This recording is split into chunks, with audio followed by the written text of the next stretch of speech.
This is another poem for the one I love. This is poem number 6. She lives in a fortress that she's created by hand. 100% woman who acts like a man.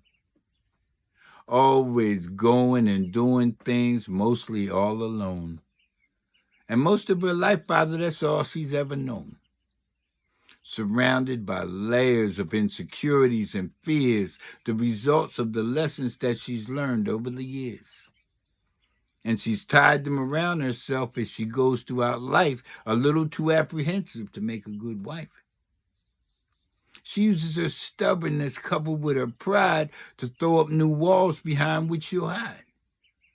Her feminine softness and her wonderful love, beautiful gifts that you gave from above. And next to those walls, she keeps a great big moat filled up with pessimism where all her anxieties float. Designed to discourage, to drain, and deplete, they usually intimidate, producing defeat. But I refuse to be daunted, and I boldly pressed on, in spite of my weaknesses and the fact that I'm worn, because I love her completely, with all her many parts. And behind those defenses lies the heart of all hearts. The touch of her fingers, the sound of her voice. I will not be daunted. For me, there's no other choice. The sound of her laughter, the taste of her tears, the scent of her body to me are all worth years of fighting and waiting and praying to solve the problems that arise from her steely resolve.